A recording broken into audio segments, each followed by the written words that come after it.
this is Giuseppe Taibi. My name is Giuseppe Taibi. I am the fourth generation olive oil producer from my family.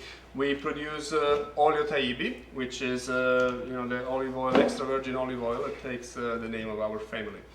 And I'm also blogging for my own blog, which is the oliveoilblog.com. And today we're gonna have a tasting, an olive oil tasting, with my good friend Alex Loud.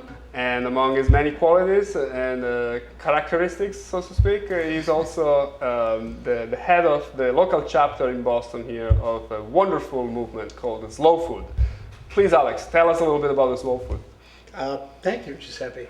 I am the head of Slow Food Boston, which is an affiliate of Slow Food USA. Slow Food was created in Italy in 1986, actually in response to the opening of the first McDonald's in Rome. So fast food, slow food. And we basically spend our days working towards good, clean, and fair food for everybody in Boston and in the US and around the world. So thank you.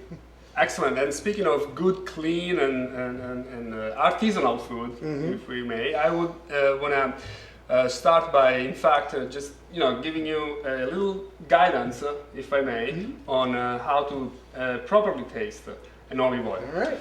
I have this green apple here. I'm gonna cut a slice. The green apple basically does this. Has the scope of cleansing your palate, so that you kind of prepare your mouth for tasting the olive oil.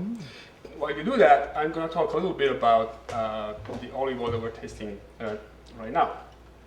So it's this one here. It's Nocellara, and it's made, in fact, only by this kind of olive. Nocellara is one of our two signature single estate monocultivar olive oils that we make in Sicily, called monocultivar in fact because it's produced exclusively by the cold pressing of this one variety of olive that is very typical of Sicily, called Nocellara. So Alex, for tasting the olive oil, we're gonna kind of try to do like the pros do it. All right. And basically what you do is you warm up the oil with your hands like that.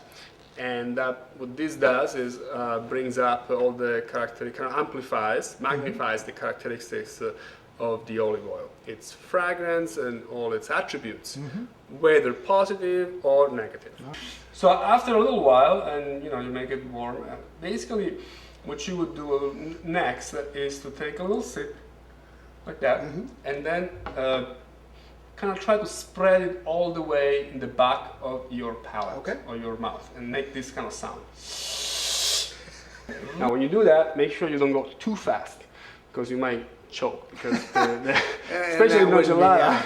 Now, especially Nocellara has like one of these strong bites at finish. Yeah. So just make sure you're careful. I'm good to go.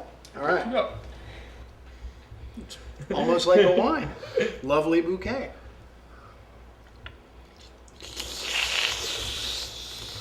Very strong. Yeah, stronger. It's beautiful. It's lovely. You like it? As always, I do. It brings out, there's an astringent quality to it. What is the astringency? Is that the tannins, or what is that coming out of the olives?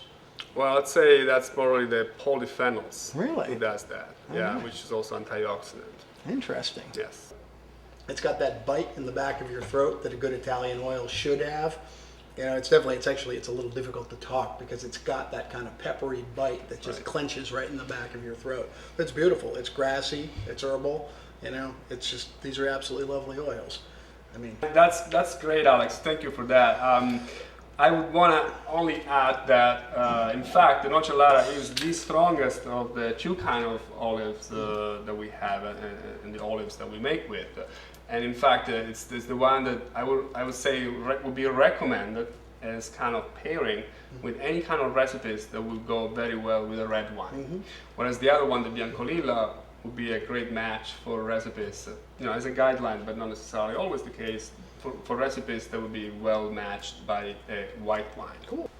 Well, Alex, thank you very much for being here and do the tasting for us here. Thank you. Really greatly It was my appreciate pleasure. It was a lot of fun.